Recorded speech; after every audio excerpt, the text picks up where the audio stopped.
네, 성균관대학교 대학원 김도아입니다. 지금부터 제가 발표할 연구 주제는 우리나라 드론 산업의 FTA 비즈니스 모델을 활용한 수출 전략입니다. 목차는 다음과 같습니다. 다음은 서론 부분입니다. FTA 체결은 여러분 다 아시는 것처럼 관세 부담을 덜어주기 때문에 수출 증진 효과를 가져옵니다. 그리고 수출 경쟁력을 높이기 위해서는 변화하는 트렌드에 맞춰서 신산업을 대비해야 한다고 생각합니다. 저는 그 신산업 대비하기 위한 방법 중에서도 비즈니스 모델에 초점을 두었고 그 비즈니스 모델 중에서도 FTA 비즈니스 모델을 활용하기로 했습니다. 우리나라 주요 신산업의 수출 경쟁력을 살펴보면 항공 우주 분야가 유독 낮은 것을 파악할 수 있습니다. 저는 그래서 항공 우주 분야 중에서도 가장 활용 범위가 넓고 부피가 작아서 수출이 용이한 드론을 주제로 잡았습니다.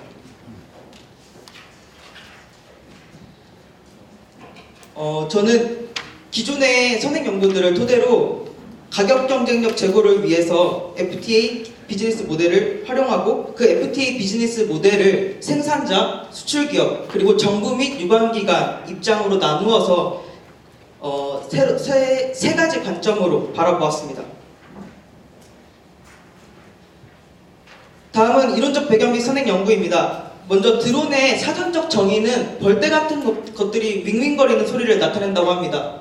그러나 우리가 실제로 활용하고 있는 개념은 조종사가 직접 탑승하지 않는 무인 항공기, 그리고 원격 조절 장치 또는 컴퓨터 프로그램으로 자율적인 비행과 항로 변경이 가능한 항공기를 말합니다.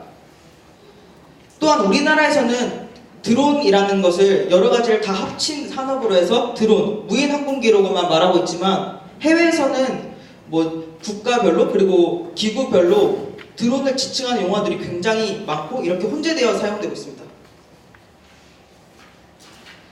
드론의 활용 범위는 드론이 가장 최초로 만들어지게 된 개발 목적인 군사 분야를 시작으로 공공 분야, 상업 분야, 그리고 민간 분야까지 활용되고 있습니다.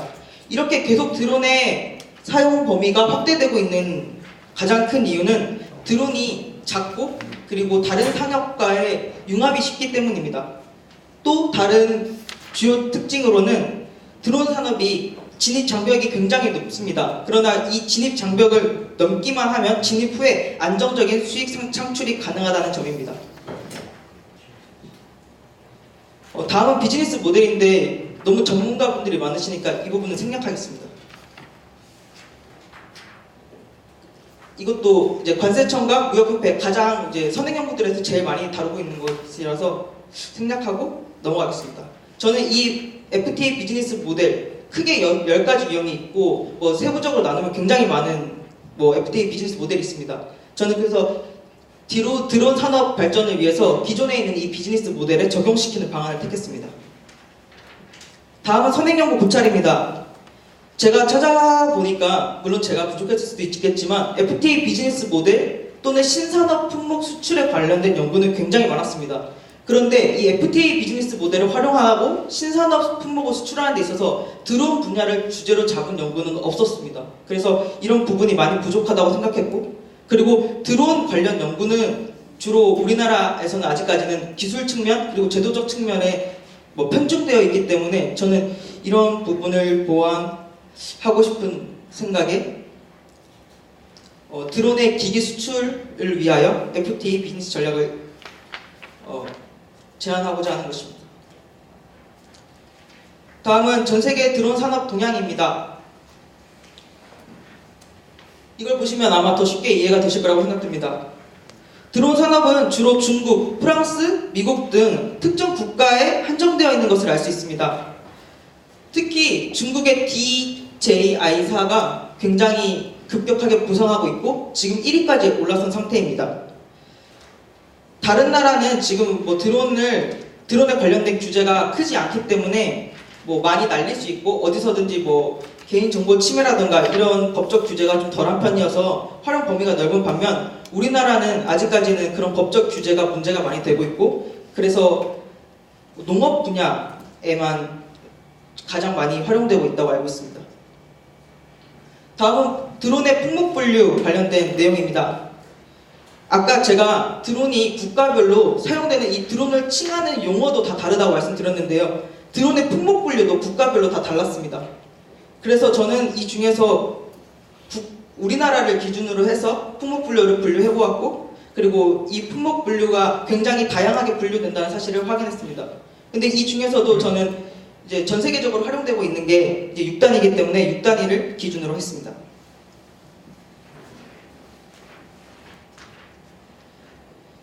이건 제가 아까 6단위로 나눴을 때 852580, 그리고 HS85880220, 그리고 950300 이렇게 활용 범위에 따라서 다 다르게 기본 세율과 협정 세율이 나눠지고 있었는데요. 물론 기본 세율이 0%인 것도 많았지만 많게는 최대 70%까지 기본 세율이 부과되는 것도 있었습니다. 그래서 국가별로 저희가 이 FTA를 잘 활용한다면 굉장히 관세적인 측면에서 큰 이익을 거둘 수 있을 거라 생각했습니다. 다음은 비즈니스 모델입니다. 첫 번째는 수출기업 관점으로 바라보았습니다.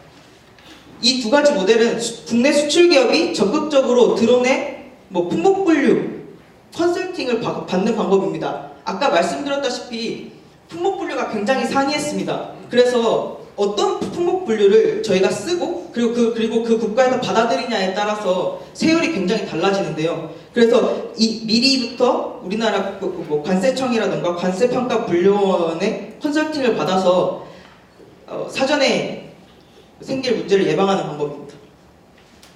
다음은 정부 및 유관기관 관점으로 바라보았습니다. 이 경우에도 관련 분야 종사자들에게 이 경우에는 정부 및 유관기관에서 미리 정보를 제공하는 것입니다. 그래서 수출 인프라, 그러니까 드론을 수출할 수 있는 그런 환경을 마련해 주는 것입니다. 다음은 생산자 관점의 비즈니스 활용 모델입니다. 생산자 관점에서는 저는 원산지 기준 충족을 중심으로 바라보았는데요. 원산지 결정 기준도 HS 코드에 따라서 그리고 국가별로 많이 상이하였습니다.